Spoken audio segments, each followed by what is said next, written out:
Hemos estado hablando acerca de los postulados de la Reforma Protestante del siglo XVI. Estamos hablando de estas columnas importantes que dieron sentido a la fe protestante, a la fe cristiana. Tenemos que asentar algunas verdades, algunos contextos que son importantes en el conocimiento de lo que estamos estudiando.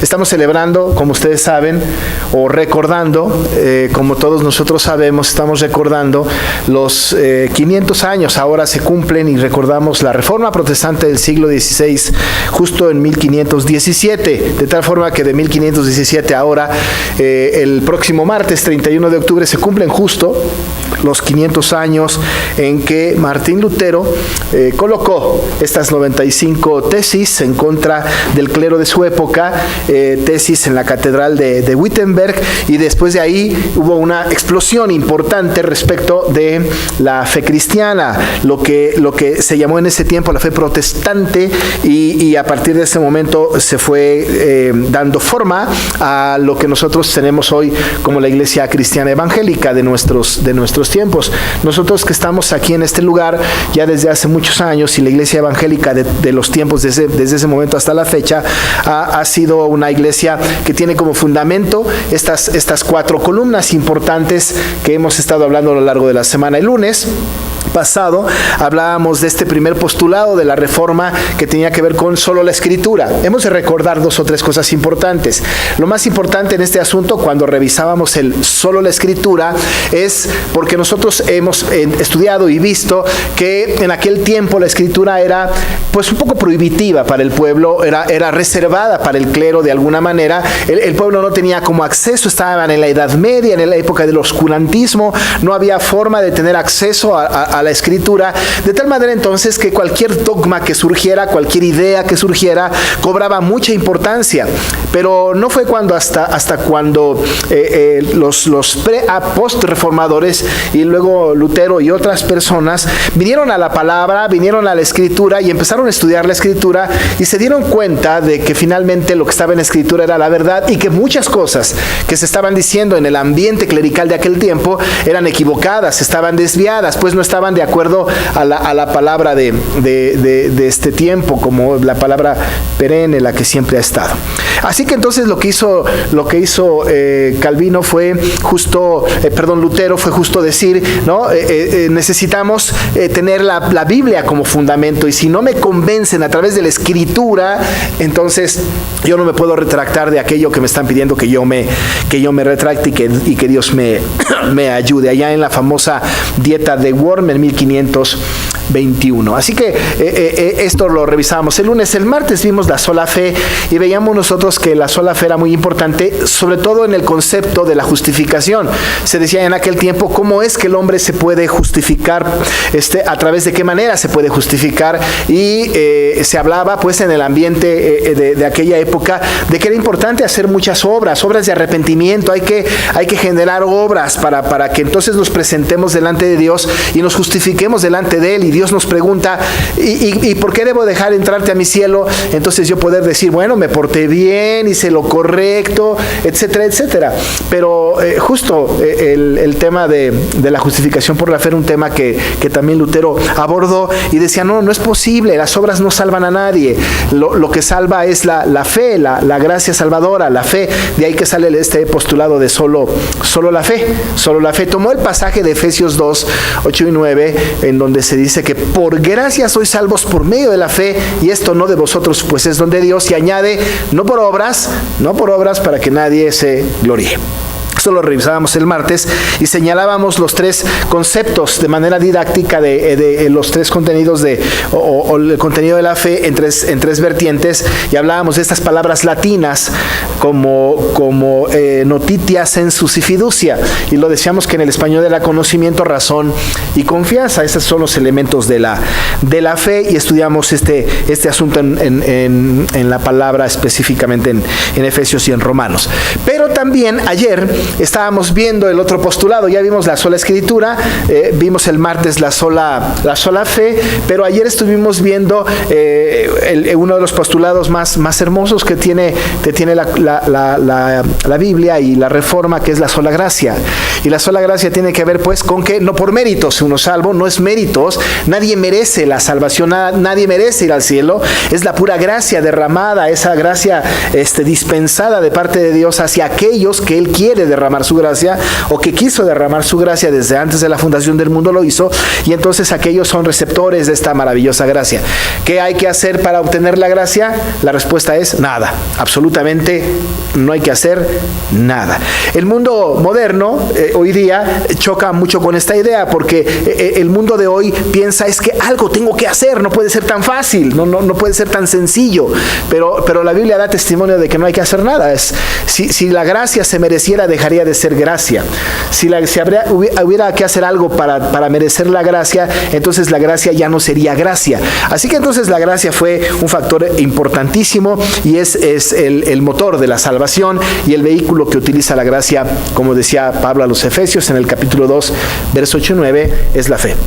La fe es el vehículo de la gracia. Así que revisábamos hechos históricos también, hablamos del Concilio de Trento un poco, y hablábamos ayer también de algo pesado, pero necesario, que tenía que ver con el monergismo, con el sinergismo, con el pelagianismo y con el semipelagianismo. Ayer vimos un poco de este asunto. Hoy, no es de excepción, tendremos que ver un poco de historia también y entrar a la palabra de Dios para descubrir este cuarto postulado de la Reforma Protestante, que es muy importante. Este postulado es: solo Cristo salva. Solo Cristo salva. Recuerden, no tradiciones, solo la escritura. No obras, solo fe. No méritos, solo gracia. Pero ahora nos encontramos con solo Cristo salva. Pero desde el punto de vista apologético, pues, ¿en defensa de qué sale este postulado? ¿Qué pasó para que este postulado fuera como muy importante, para que saliera a la luz el postulado o la idea de solo Cristo salva? ¿Qué sucedió? ¿Qué había en el ambiente de aquella época para que los reformadores dijeran, no, esto no, solo Cristo salva? Pero cuando decimos esto no, ¿qué es esto no? ¿Qué es esto no? ¿Qué pasó? ¿Qué estaba sucediendo para que entonces surgiera este postulado de no, esto no, sino solo Cristo salva? Bueno, se sorprenderán porque esto no es algo que hasta nuestros días permanece, hasta nuestros días está vigente. Pero ¿qué pasó en la historia de la Reforma para que esto fuera un asunto de vital importancia y que se asomara pues en la escena de los reformadores este postulado reformador de solo Cristo salva? En realidad hay una palabra que define este problema, y la palabra que define este problema, que es muy bíblica pero que es muy mal interpretada, es mediador. Justo este tema es muy importante, la mediación, el mediador. Este asunto de la mediación o el mediador, la mediación es el acto ejercido justo por el mediador, estaba en debate. Pero ¿cuál era el problema? El problema en aquel tiempo es que cuando surgió la Reforma, había dos o tres cosas importantísimas que estaban desviando la atención del mismo clero y de la gente al respecto de cómo ellos accedían a la salvación, como sucedió con la Escritura, con la fe y con la gracia. Pero fueron a los extremos. ¿Qué sucedió? Dos o tres cosas importantes. Primero, el mundo de aquel tiempo, como el mundo de nuestros tiempos, también tenía un afán ecuménico. Ahora, nosotros sabemos que había concilios en aquel tiempo. Hablábamos, por ejemplo, en 1545 a 1563 del famoso Concilio de Trento. Estos concilios eran concilios ecuménicos. Cuando hablamos de los concilios ecuménicos, hablamos de que se reunían diferentes personas de diferentes ramas de la fe, y pudiesen ser no solo la fe cristiana, sino cualquier fe. Se reunían y determinaban la vida cúltica, determinaban la creencia, determinaban el pensamiento de aquella época. Se juntaba una gran cantidad de personas, gente que tenían diferentes maneras de percibir la fe, y se reunían y tomaban acuerdos y tomaban determinaciones. De ahí que nosotros sabemos que son famosos concilios ecuménicos. Estos concilios, pues, trajeron a la luz una gran cantidad de cosas, solo por mencionar. Recordábamos hace 3 días el famoso Concilio de Trento, que es un concilio ecuménico. Y había tal sincretismo ahí, que entonces se tomaron determinaciones respecto de los sacramentos, respecto también del clero mismo, respecto del oficio del Papa ex cátedra, respecto también del canon de la palabra y respecto de las doctrinas de la justificación.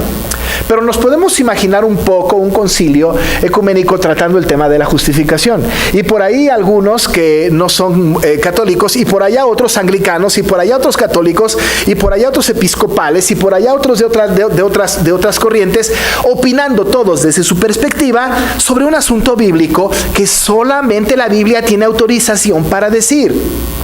Es decir, que lo más fácil era decir, a ver, olvidémonos de las opiniones de todos, vayamos a la esencia. ¿Qué dice la Biblia? ¿Qué dice la palabra? Pero no tomaron la Biblia en cuenta, y si la tomaron muy manipulada, ¿no? Y los textos que solamente eran convenientes para ellos, y tomaban determinaciones. De ahí que, por ejemplo, este primer postulado era importante. Solo la escritura. Si tenemos que hablar de cualquier cosa, solo la escritura. Era muy importante esto. Pero había un asunto, pues, ecuménico importante en aquel tiempo. Había una mezcla increíble de diferentes fes, de diferentes credos, hablando de un tema doctrinal como la justificación por la fe, por ejemplo, o la santificación, o incluso la adopción o la regeneración, tratado por personas que tenían diferentes maneras de pensar. Esto era un gran problema. El otro problema que surge justo fue los dogmas de fe que surgen en aquel tiempo, como el purgatorio, que surge justo en esta época clerical, un poco antes del siglo XVI. Pero sale este asunto del purgatorio que hablaba de que había un purgatorio y que las almas que son detenidas ahí son ayudadas por las oraciones intercesoras de los feligreses. Ustedes recordarán, o si no lo recuerdan, por lo menos se los quiero informar, aunque casi estoy seguro que lo saben, uno de los elementos importantes de las indulgencias era este. Iba y salían los sacerdotes a la calle y decían, tú tienes que dar aquí una ofrenda. Apenas caiga la moneda en el fondo del recipiente, el alma sale del purgatorio. Era un negociazo, ¿no? Porque entonces la gente decía, claro, yo quiero que mi muerto, ¿no?, salga del purgatorio, y entonces, bueno, deposita aquí tus monedas, y apenas caigan las monedas al fondo, el alma sale del purgatorio. Hacían de un frasco mediador, hacían de una ofrenda mediador, hacían de las oraciones de los fieles que oraban por los muertos mediadores. Así que entonces surgen doctrinas, o más bien que doctrinas, dogmas de esta naturaleza, y esto iba dañando poco a poco la fe de la iglesia de aquel tiempo. Pero no solamente esto, sino que empezaron a hacer nichos en las iglesias, nichos en diferentes partes, y empezaban a poner santos por todos lados, de tal manera que ahora estas personas, estas imágenes, que eran personas que habían vivido, que habían existido, que tenían el respeto de todos, que tienen nuestro respeto también. Estaba por ahí la figura de arcilla de Pedro, por ahí la figura de arcilla de Juan, etcétera. Había una gran cantidad de figuras por allá, y estas figuras llegaron a ser mediadores. Porque entonces ya no se oraba a Dios, sino que se oraba a esta imagen, a esta figura. Esto surgió en aquella época. Pero también surge la adoración a María, y eso también se convirtió en un elemento importante para que los reformadores hicieran algo, y entonces también empezaron a hacer de María Virgen una mediadora. Era una mediadora. Entonces empezó a haber este tipo de asuntos alrededor. Vamos recordándolo. Había el famoso ecumenismo, había también los dogmas de fe, pero por otro lado estaban las imágenes y las reliquias a las cuales había que adorar. De tal manera entonces que la manera en que una persona en aquel tiempo podía acceder a Dios, podía llegar a Dios, era a través de alguien. ¿Cómo se llega a Dios? ¿Cómo llego a la presencia de Dios? ¿Cómo llegan mis oraciones a Dios? Tiene que haber un medio, tiene que haber un conducto, tiene que haber un vehículo para que yo llegue a Dios, mi oración llegue a Dios, mis plegarias lleguen a Dios. Y entonces se inventaron estas cosas. Pues ahí está el purgatorio, ahí están los santos, ahí están las reliquias, etcétera, etcétera. Y se convirtieron estos en elementos mediadores entre Dios y y los hombres. Así que era un tema verdaderamente importante que había que atender en la agenda de la reforma. No había una agenda establecida, Dios la tenía, pero los reformadores fueron entendiendo la verdad histórica en la que estaban, el momento histórico en el que estaban, y tienen que venir y ver algunos asuntos que tienen que ver con estos. De tal manera entonces que la pregunta seguía abierta. Martín Lutero estaba en esta complicación porque estaba estudiando la Biblia.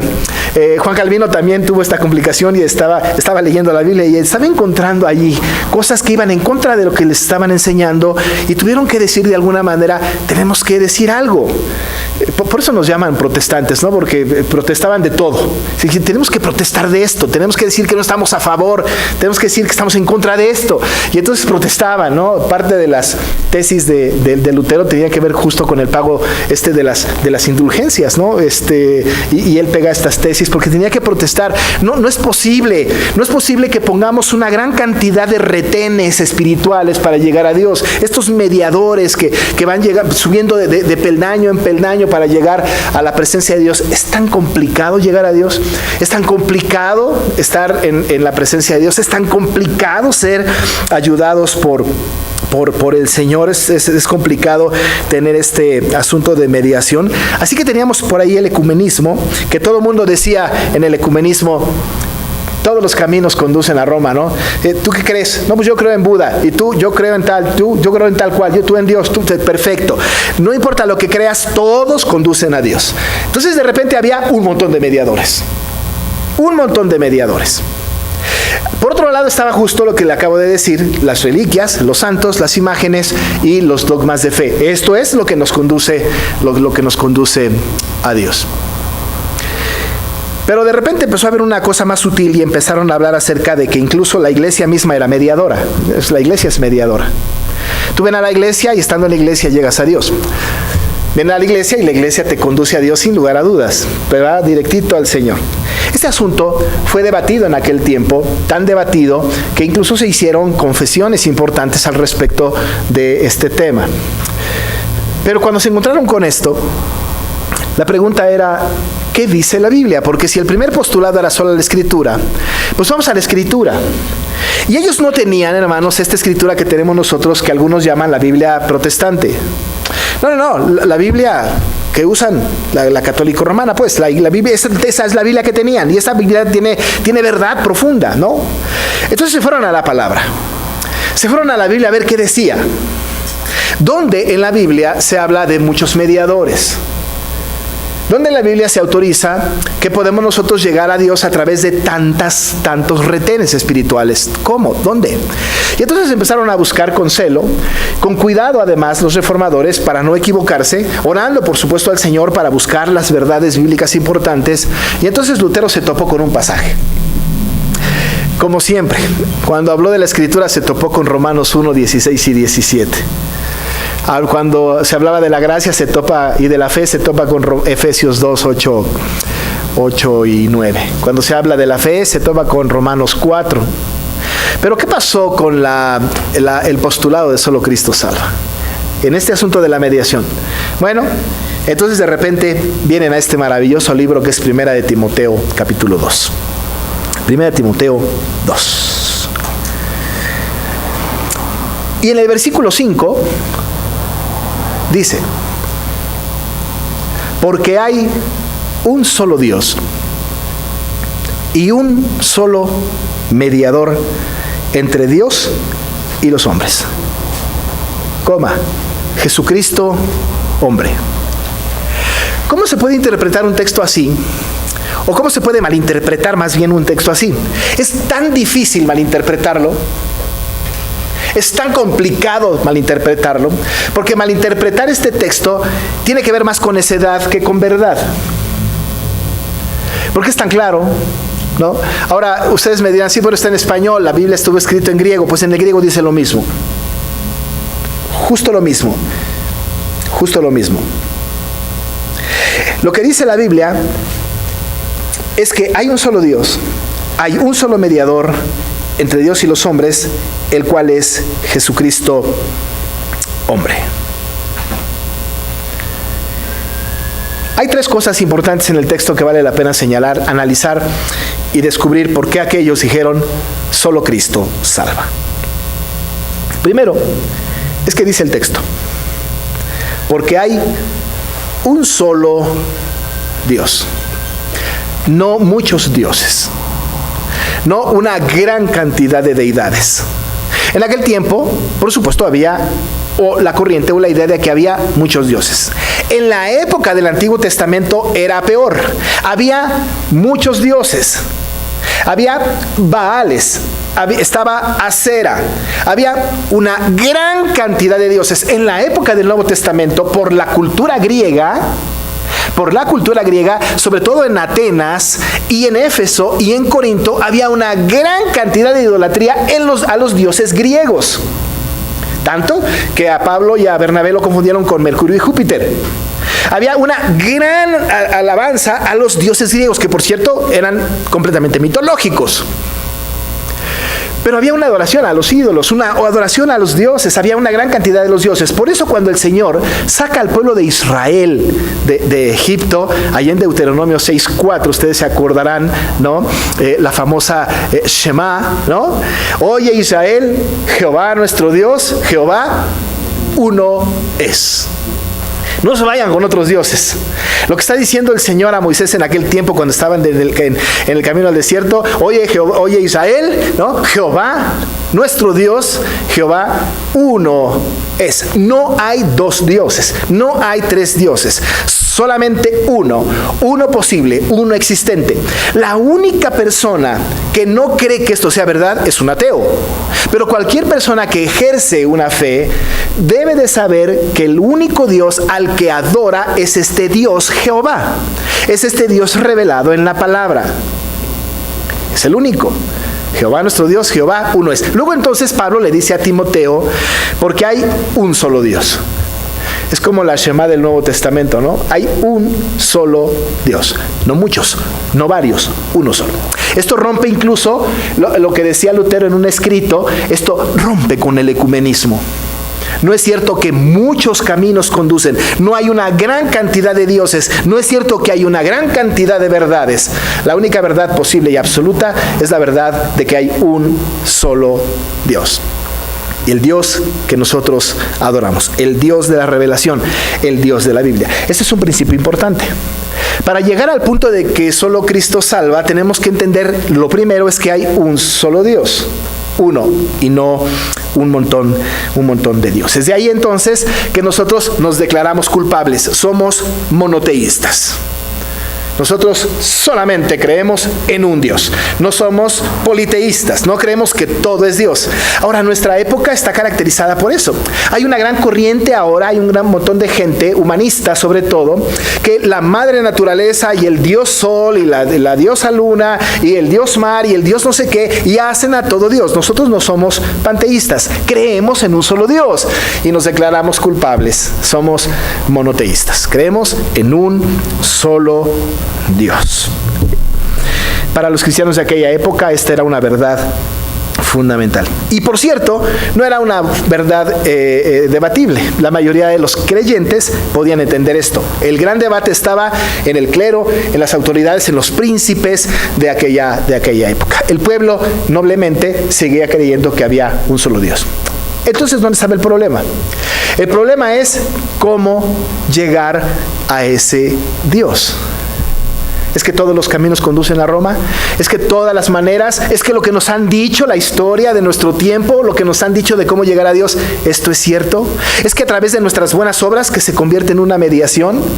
¿Esto es así? ¿Es que nosotros tenemos que hacer algo? ¿Tenemos que hacernos de algo para llegar a Dios?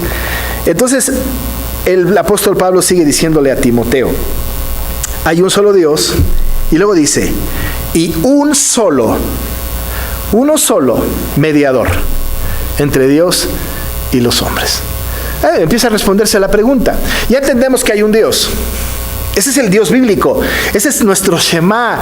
Jehová nuestro Dios, Jehová uno es. Ese es el Dios en el cual nosotros creemos, al cual nosotros adoramos. ¿Cómo llego a Él? Es la pregunta. a través de una imagen, a través de una virgen, a través de una reliquia, a través de una oración, a través de una fe. ¿Cómo llego a Él? Y entonces la respuesta la encuentran en el mismo texto.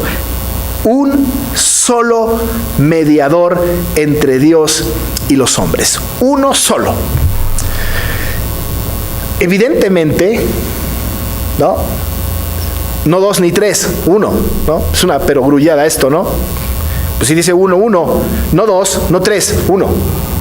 Mucho menos 4 o 5, uno. Y eso es algo bien complejo. Ahora, nosotros lo entendemos ahora porque somos creyentes y creemos esta verdad, pero en aquel tiempo y en nuestra época, ahora mucha gente confundida, habla no de uno, sino de muchos mediadores. ¿Cuáles son los mediadores de aquella época y de nuestra época? Bueno, hemos dicho algunos. Los santos, hemos dicho otros, las reliquias, pero hay más mediadores. Nosotros de repente pensamos también que la naturaleza es mediadora. Y creemos nosotros que podemos llegar a Dios a través de la naturaleza. Alguien puede llegar a un bosque muy frondoso, muy hermoso.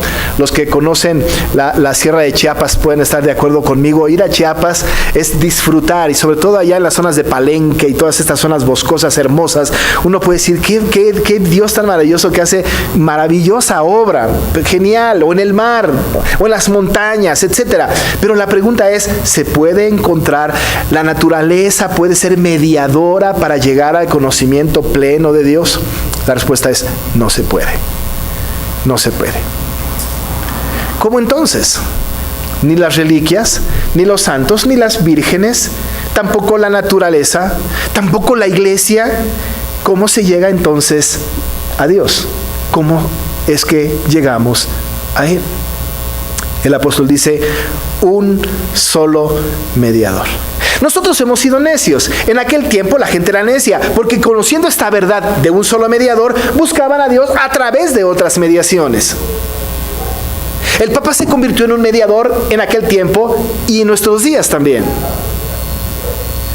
Cuando vino ahora de visita este líder de la iglesia hace poco, y otras veces la gente iba, lo saludaba y casi pensaban que estaban saludando a Dios. O si él les sonreía o les daba la mano o les firmaba una foto, era prácticamente un salvoconducto a Dios. Era conectarse directamente con Dios. Pero ¿dónde queda este texto? Un solo mediador entre Dios y los hombres. Ahora, la iglesia cristiana, esta iglesia no es mediadora. La iglesia católica romana no es mediadora. Ninguna iglesia es mediadora. Entonces, ¿dónde está esta verdad absoluta? Esta verdad absoluta es tan importante que no hay manera de que nosotros podamos llegar a Dios, lo que implica la salvación, si no es a través de una sola mediación. Y esta mediación, dice la palabra, es Jesucristo hombre. Eso dice el texto, porque hay un solo Dios y un solo mediador entre Dios y los hombres, Jesucristo hombre. ¿Quién lo dice? Lo dice Dios. ¿Quién más lo dice? Lo dice el mismo Jesús. El mismo Jesús lo dijo. Después de que estuvieron en la última cena, los apóstoles, hubo un momento bien complicado, porque en medio de aquella última cena, que era la última Pascua que el Señor disfrutaba con sus apóstoles, porque Él sabía que iba a morir, porque lo iban a entregar, hubo un momento de tensión muy fuerte. Dijo, uno de ustedes me va a entregar. Y todo el mundo, ¿seré yo? Y señaló a Judas que lo iba a entregar. Incluso le dijo, anda, ve y haz tu trabajo, termínalo. Por ahí también se puso un poco tenso el ambiente cuando le dijo, y uno de ustedes me va a negar. Y Pedro estaba ahí y dijo, Pedro, no, yo daría mi vida por ti, no le hagas. Tú antes de que cante el gallo me habrás negado 3 veces. No, es decir, había un momento muy tenso. Los otros apóstoles estaban así como, me va a decir algo a mí, me va a decir algo a mí, me va a decir algo a mí. No pasó nada, solamente Judas y solamente Pedro. Después de esto, de este momento tan tenso, el Señor les dice a sus apóstoles, no se turbe vuestro corazón. Sí, ¿cómo no se va a turbar si nos acabas de dar fuertísimo, ¿no? Pero no se turbe vuestro corazón. ¿Creéis en Dios? Creed también en mí. En la casa de mi Padre muchas moradas hay. Voy pues a preparar lugar para vosotros. Si así no fuera, yo los hubiera dicho. El momento de tensión cae. Pero está hablando él de la casa de su Padre. La casa de su Padre es la casa de Dios. Es la presencia de Dios. La gran pregunta que tenían los apóstoles es, ya nos dijiste justo el destino. Ya sabemos que tenemos que llegar ahí. Ahora la gran pregunta, ¿cuál es la mediación? ¿Por qué medio puedo llegar ahí? ¿Cuál es el medio para que yo llegue ahí? Entonces el Señor Jesús, con toda la autoridad que tiene, porque es Dios, dijo, no se preocupen, yo soy el camino y la verdad y la vida. Nadie, absolutamente nadie viene al Padre sino por mí. Conocían el destino, pero estaban confundidos con el camino. Y dijo él, nadie. ¿Por qué? Porque hay un solo Dios y un solo mediador entre Dios y los hombres. Este es Jesucristo, hombre. Le dijeron entonces, ¿y cómo vamos a llegar ahí, a la casa de tu Padre? No se preocupen, yo soy el camino. Lo que está diciendo el Señor Jesús, está diciendo, soy el mediador. A los hebreos, el autor de Hebreos dice de Jesucristo que es el mediador de un nuevo pacto. Este mediador es importante. Este mediador es el que nos conduce a la presencia de Dios. Cuando hablamos de esto y entendemos el concepto de la mediación, que no es otra cosa, ninguna a la que ustedes digan, sino solo Jesucristo, entonces cuando se dice solo Jesucristo, el postulado cobra forma. Y entonces dicen los reformadores, solo Cristo salva. No la iglesia, no la reliquia, no la imagen, no la virgen, no la naturaleza, nada, absolutamente nada. La única posibilidad para encontrar la salvación del alma es Jesucristo. Solo Cristo salva. No hay otra. No existe otra. Porque no hay otro nombre dado a los hombres en el cual podamos ser salvos, si no es en el nombre de Jesucristo. Solamente a través de Jesús se puede encontrar la salvación. Algunos dirán, ¿y nuestras oraciones? Algunos dirán, ¿y nuestra asistencia constante al culto? Algunos dirán, ¿y nuestra devoción plena y absoluta? Nada nos puede llevar a la presencia de Dios si no es a través del único posible mediador, Jesucristo, hombre. Y lo que hace Pablo es que le dice a Timoteo, Jesucristo, hombre. No Jesucristo Dios. Ahora hemos de recordar que Jesucristo es completamente hombre y es completamente Dios.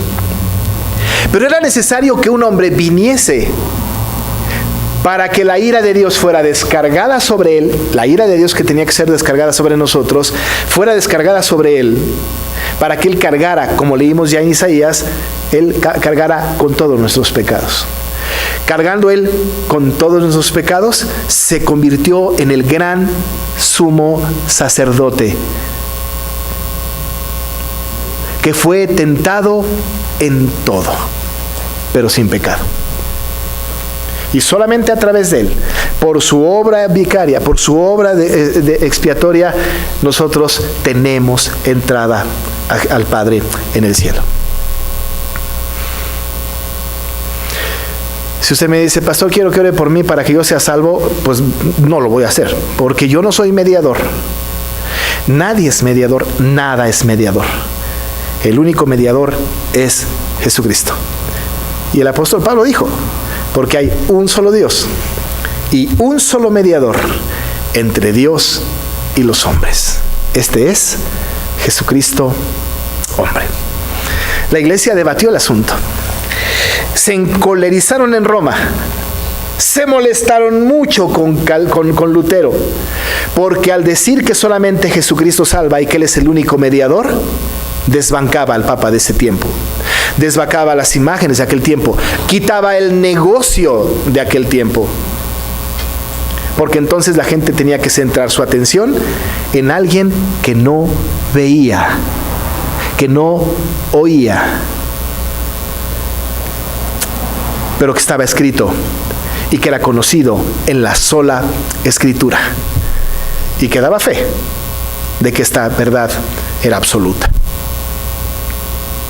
Porque solo en Cristo hay salvación, y solamente en Él. Ni por ser judío, ni por ser gentil, ni por ser de aquel tiempo, ni de este. Desde siempre hasta siempre, el único mediador es Jesucristo, hombre. Así que el postulado de solo Cristo salva es importante para la iglesia hoy. Recordarlo es importante. Usted me puede decir, yo no creo en las imágenes, ni en las vírgenes, ni en la no sé qué. No, pero a lo mejor cree que poniendo un cassette de música cristiana cuando va manejando, eso lo va a conducir al cielo. Eso no es cierto, no se puede. Es incapaz. O viniendo a la iglesia cada 8 días, esto lo va a llevar al cielo. Esto no puede ser posible. O tener la Biblia abierta en su casa, en un pasaje determinado, en la sala, en el centro de su sala, tampoco. La única manera de poder llegar a la presencia de Dios es a través del único mediador, Jesucristo, hombre. Pues que el Señor hable a su corazón para que pueda ver en la palabra estas verdades fundamentales de la fe cristiana. Vamos a orar. Dios, muchas gracias por esta palabra que nos das y porque nosotros sabemos. Y no lo sabemos por intuición o porque nos lo contaron, sino porque lo leemos. Hay un solo Dios, tú. Y además, tú nos has provisto a nosotros de un solo mediador, Jesucristo, hombre. Ahora, todo lo hacemos en su nombre, porque es la única manera que podemos llegar a ti. Nuestra ofrenda, nuestro canto, nuestra oración, nuestra vida, la presentamos a ti todo a través de nuestro mediador Jesucristo, quien nos representa delante de ti, quien murió por nosotros para que delante de ti seamos inocentes, justificados, santificados, regenerados. Gracias, porque nosotros podemos creer en este postulado maravilloso que está en la Biblia: solo Cristo salva. Alabado seas por esta verdad en el nombre de Jesús. Amén. Estemos de pie para recibir la bendición de nuestro Dios. Después de esto vamos a cantar la doxología 430. Reciba la bendición de nuestro Dios. Y ahora que la gracia de nuestro Señor Jesucristo, el amor de Dios el Padre y la comunión con el Espíritu Santo sea con cada uno de ustedes desde ahora y para siempre. Amén.